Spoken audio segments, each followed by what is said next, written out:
Hi guys, this is Andrew with rockclass101.com, and in this week's ukulele lesson, we're going to be learning the theme to The Walking Dead. So this is a really cool sounding tune, and it has a very eerie vibe to it. And what's fascinating to me is that it accomplishes that with only 3 chords. That's it. There's only 3 chords in this tune. And with that said, this is actually a really good piece for the seasoned beginner player for quite a few reasons. The first is that it's going to have us playing a chord, the second chord in the tune, that is a bit of a finger frenzy. It's quite a tricky chord to grab in time and also just to fret and to form this chord. And it really has us using that pinky, which is great because a lot of times the pinky is the one finger that, as you know, gets ignored. Secondly, it's going to be a bit of a challenge in terms of finger picking because every time we switch from first chord to second chord to third chord, we have a new picking pattern. And last but not least, we're going to be talking about different ways in which you can use dynamics and tempo changes to alter how this piece sounds overall. So it's really a tune in which you can take it and make it your own. So before we jump into all of that, let's go ahead and talk about this lesson. So in this lesson, we're going to learn the entire piece, but if you'd like to get the tabs to print off and follow along with, you can do so at this link right here, or you can go to rockclass101.com, do a search for Walking Dead, and on that page you'll also be able to find the on-screen tab viewer. Now this is a really cool feature where you can hit play, watch the tab scroll across in real time.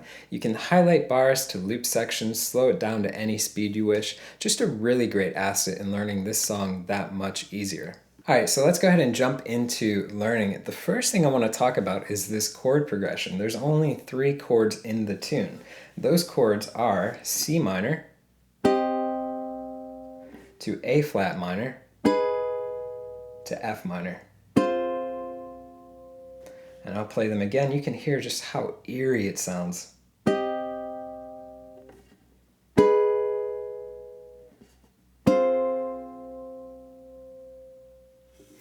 So for those of us that are familiar with music theory, then we understand that the first and the third chord are diatonic to C minor, but the second chord doesn't make sense. It actually contains a C flat, which does not fit into C minor. So what gives? What's happening? Well, the thing that's happening with this tune is that our chord progression, as you can hear, is descending down in pitch. But what really is happening is that our root has a motion of a third that's going minor to minor. And this is something that's known as chromatic mediant. Now, for those that aren't familiar with music theory, I know that everything I just said completely was what? So, if you're new to learning music theory, I'd suggest to start with our course on an introduction to music theory. And I'll put a link in the description box below as well. And that's going to start at the very beginning and provide you a solid foundation of the fundamentals, which is something that's required before you jump into advanced concepts like this chord progression. But if you are already more advanced and you want to further understand everything that I said, I actually stumbled onto a video on YouTube by chance, by luck. And it was a gentleman who described this chord progression, everything I said, but really drawn out in complete detail. It's only about 4 or 5 minutes long. It's not a long video, but I'm going to put that link in the description box below. So if you want to dive even deeper into the concepts that I just presented, then I would highly suggest you check it out. Very well done video, very well presented. All right, so let's go ahead and jump into learning how to play this arrangement. So the first thing that I want to point out is that we're playing in 3/4, and almost every note that we're playing is going to be eighth notes. So the rhythm pretty much throughout the entire piece of music is eighth notes. So for our first chord, we're going to be playing out of a C minor. So that's going to be our index finger on the 3rd fret of string 2 and pinky on the 6th fret of string 1. And the 2 strings above it will be open. So this is the first chord shape we're playing out of, but what we want to do to start off is we actually want to lift our pinky up and put our ring finger on fret 5 on string 1. So this is the bass shape that we're going to be playing out of. It's really a C sus2, but we have to keep in mind that the context of the music we're playing out of highlights the C minor chord. So in a nutshell again, I have open, open, third, fifth. This is the bass shape that we're going to be playing out of. So this picking pattern is going to get repeated 4 times. So we're going to learn 1 bar, and then it's just going to get repeated 4 times. So let me go ahead and just play you that 1 bar, and then we'll break it down and learn it.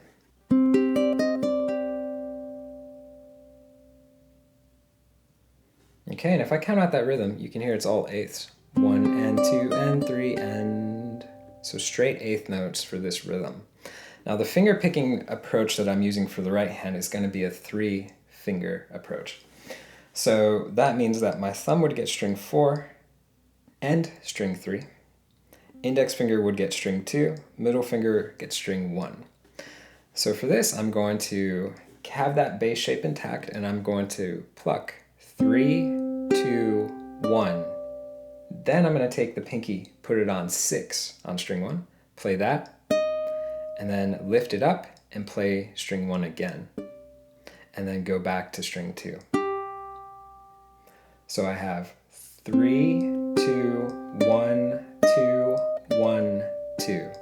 Now you notice something with my picking hand. Watch my right hand. I'm going to call out thumb, index, middle. Thumb, index, middle, index, middle, index. So you notice that I'm using a ba-ba-ba, an alternate picking pattern when I have multiple notes on string 1. So that's known as piccato, and it literally is alternate picking between middle, index, middle, index, middle, index. That's going to make it a lot more efficient for finger picking instead of going ba-ba-ba, using one finger. Okay, back on track. So instead of plucking with one finger multiple times, it's a lot more efficient to use 2 fingers. So I want you guys to try that out. And if you're new to using piccato technique, we actually have a lesson that was about a couple months back that was on a flamenco tune that taught this technique in detail. And it also taught another technique. It taught rasgueado, which we're going to be using. It's a 4-finger strum roll in which pinky, ring, second, index comes out. Gives it a really cool, big, pronounced sound. So both of those techniques are taught in this lesson, which is known as La Gitanita. It's spelled Gitanita. So I'd recommend checking that out if you're new to those techniques. Plus, it's a really fun tune to learn. So again, we're going to be playing 0, 3, 5, 6, 5, 3. Okay, so that's string 3, 2, 1, 1, 1, 2. Remember, all eighth notes, 3, 4.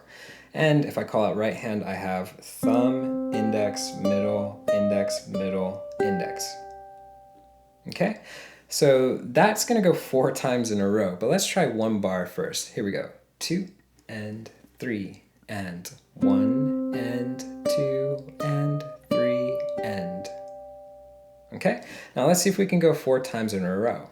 And we'll boost the tempo up slightly, and if it's too fast, you can use these little YouTube directions to slow it down.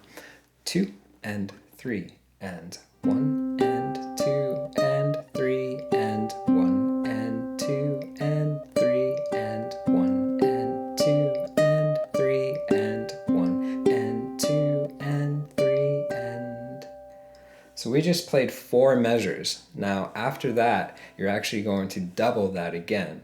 So you're going to play 4 more out of C minor. So in total, you're playing 8 measures for the first part of this tune.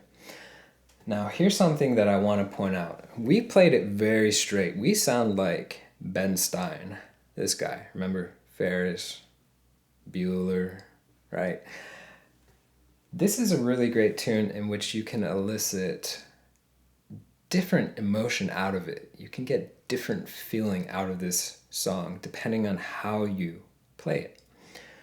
So let's talk about a few ways in which you can do this and how it will work. So for example, if I want to play with a bit of a pulsating feel. This is how I did it in the performance. I think it should be, think of it like a heartbeat, where it's pulsating. Sometimes it's light, sometimes it's exaggerated. So I can increase my volume at times or decrease it at times.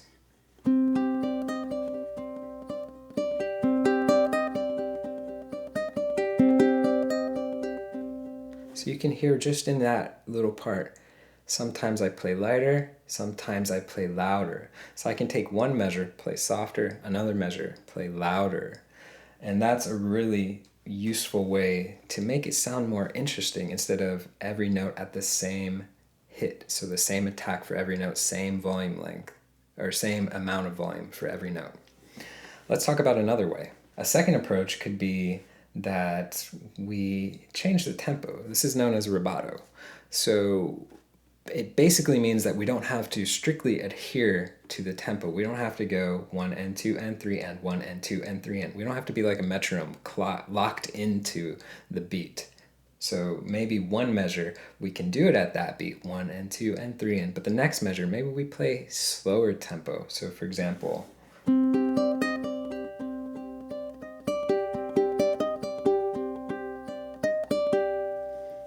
right? So normal speed, slow, normal speed, slow.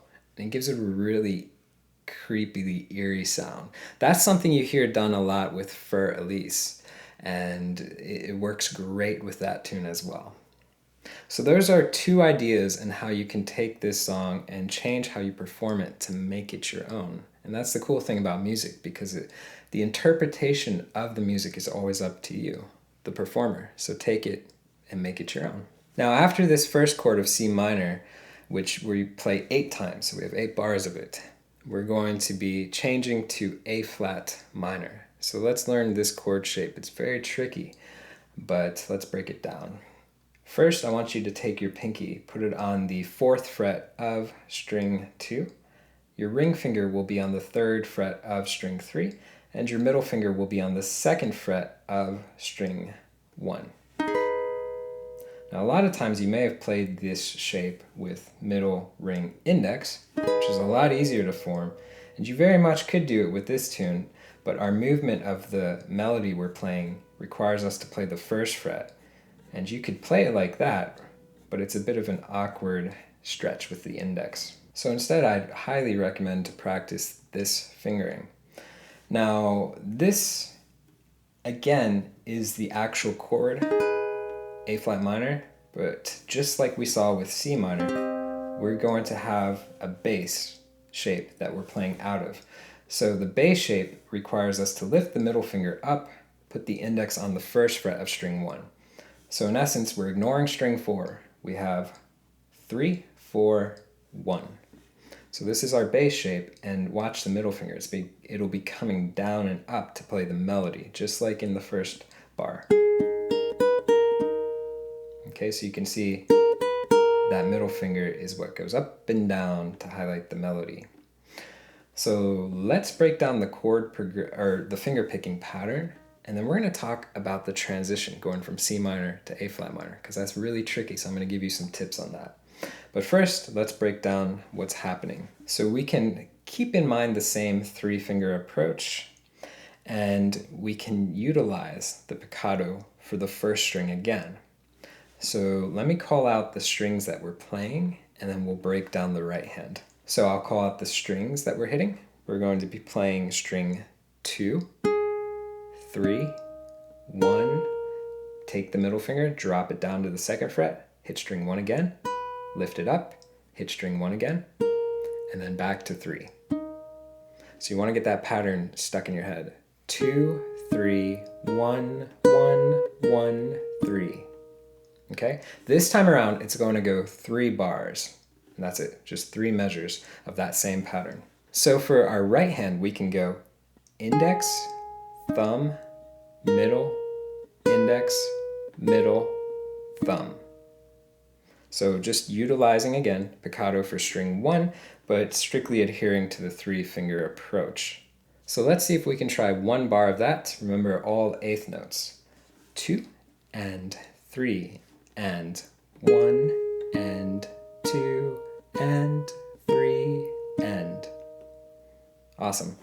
Now this is going to go 3 times, so let's see if we can do 3 bars in a row. 2 and 3 and 1 and 2 and 3 and 1 and 2 and 3 and 1 and 2 and 3 and. Awesome. So after this, we have a bar of 2-4 that's going to walk us down before we get to our last chord, which is F minor. So what's happening here is that we can lift the index finger up, and we're going to have this little progression that goes really cool sounding that will lead us into F minor. So all we're going to be doing is we're going to be plucking string 2, string 3, go down a half step, pluck again, 2, 3. And that's it. And you have the rhythm of 1 and 2 and. Okay, so just 4 hits. So if I demonstrate how that ties into the 3 bars preceding it, then it'll start to make a little bit more sense in the context of the song. First bar, second, third. Okay, so let's see if we can try bar 3 to this 4th bar, which is 2-4. So here we go, 3rd bar into the 4th. 1 and 2 and 1 and 2 and 3 and 1 and 2 and. Awesome.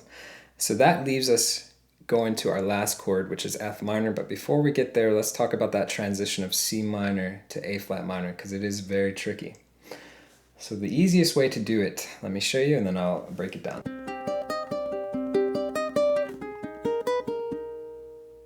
Okay, that was really fast, right? Let's do it slower.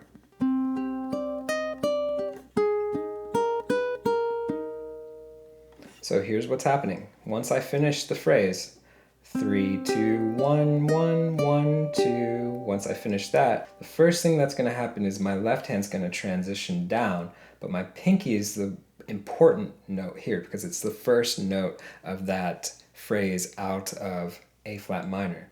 So my pinky needs to come down first, followed by my ring finger, and then my index finger.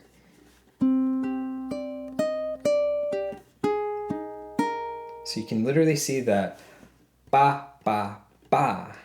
This time around, we add one finger at a time, but it's such in rapid succession that it almost looks like it's adding in unison, but it's not. So 9 times out of 10, if you've been watching our lessons for a while, I always tell you guys that chord changes should happen in unison, as each finger should come down at the same time.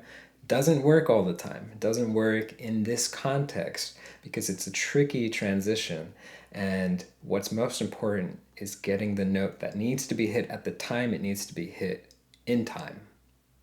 All the time. Forever in time. I'm just kidding. You get the idea. That's a lot of times. So that's just something you want to practice and just loop it. This is the one thing that you can do to get it down over and over. 1, 1, 1, ba, ba, ba. One finger at a time. Okay? So that'll be the best way to master and nail that transition. All right, let's move on to F minor and let's take a look at what's happening. So for this one, we're back to playing 4 measures, and again, all eighth notes until the very last note in measure 4. We're going to hit that on beat 3. It'll be a quarter note. So let me go ahead and play F minor. We can hear what it sounds like, and we'll break it down.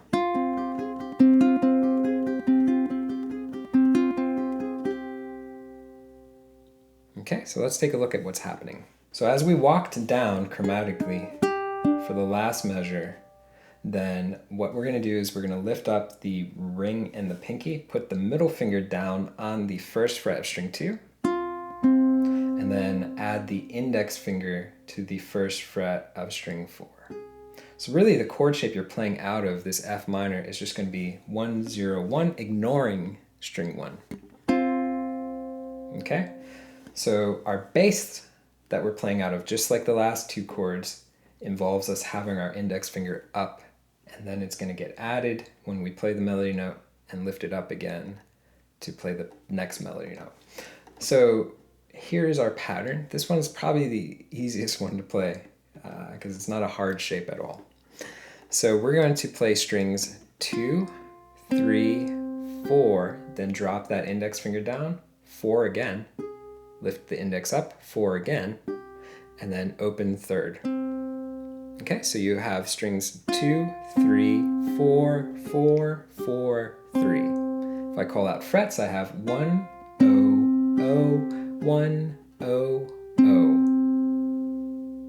Okay, and our right hand picking pattern is going to be that 3-finger approach, but this time around we're going to, instead of using the thumb for 4 and 3, we're going to just shift our hand up. So middle finger will play string 2, index plays string 3, thumb plays string 4. So you have, calling out these 3 fingers, 2, 1, thumb, thumb, thumb, 1.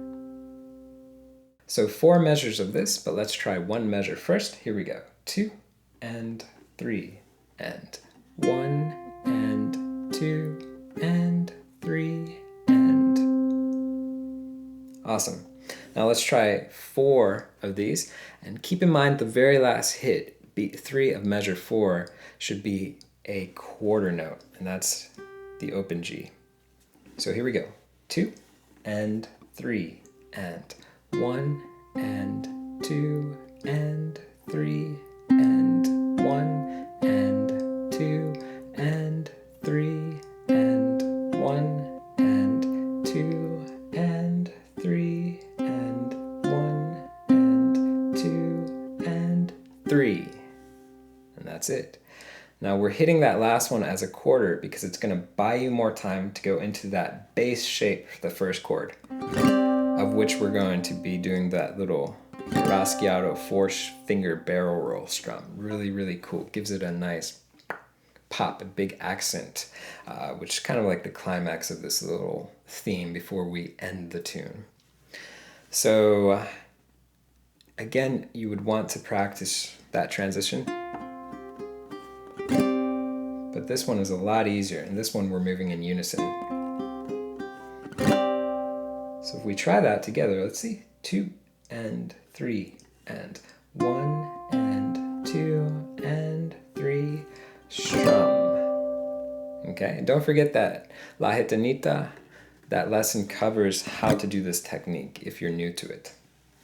So for our last 4 bars of this tune, we're going to be, actually there's 5.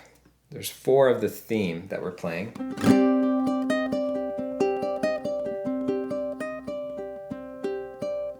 There's 4 bars, and the 5th bar got a really cool chord to end on. So the only change that happens is in this first bar. So we're going to do that raschiato strum on that bass for the C minor. And then from here, we're going to hit the open G. And then we're going to pluck the remainder of it the same as before, where it goes 5, 6, 5, 3 on string 2. So you have raschiato, 4th string open, then 5, 6, 5, 3 on string 2.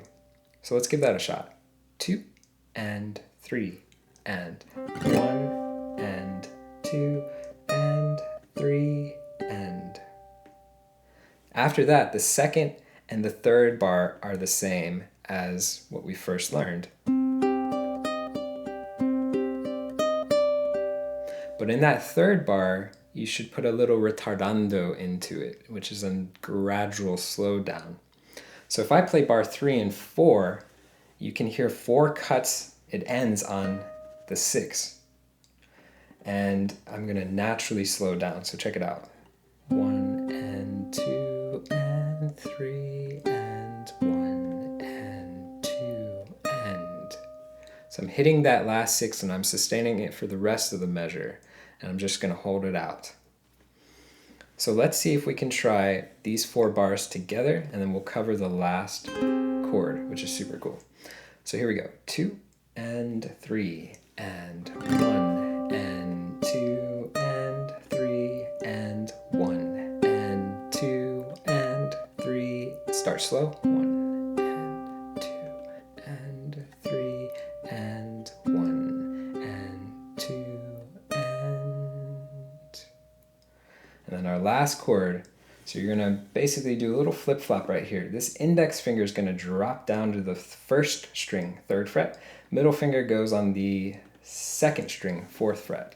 The other 2 strings are open. You're going to strum up. So you can just take that middle finger and just go up. Nice, slow. Ba-da-da-da. You want to hear all 4 strings. And this is a C5 with a sharp 5. It has what's called a flat 9 interval, which is the most out of tune sound you can get from an in tune instrument. So a ton of dissonance, which gives us a really creepily ending sound for our arrangement. And that's going to end the tune, guys. So put all together, you've got the entire theme, which sounds like this. And I'll count out the changes. So we have 8 bars for the first one.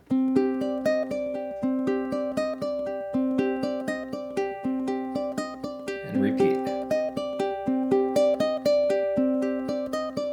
Going to A5 minor. 2, 4.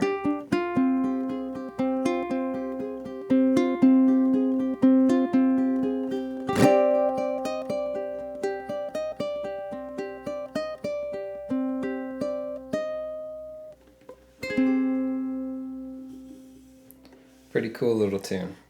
So remember those key points that I put out too. You can take it, you can change the dynamics, you can change the tempo. Just take it, make it your own. Play it however you want. It's a song that works well at a slow tempo. It's a song that works well at a fast tempo. If you listen to the original recording on the TV show, it's pretty fast, faster than I played. So take it and make it your own. Guys, don't forget that you can get the tabs to print off and follow along with at this link right here, or you can go to rockclass101.com, do a search for Walking Dead, and the on-screen tab viewer will be available there as well. And if you're new to Rock Class 101, take a look around. We have over 250 ukulele lessons now, as well as, most importantly, an awesome community filled with enthusiasts that are passionate about becoming better players and better musicians, learning exactly what they're doing, knowing what they're doing on the instrument. There's always a truck driving by when I'm trying to film an ending. All right, guys, I hope you enjoyed this lesson, and I will see you in the next one. Take care.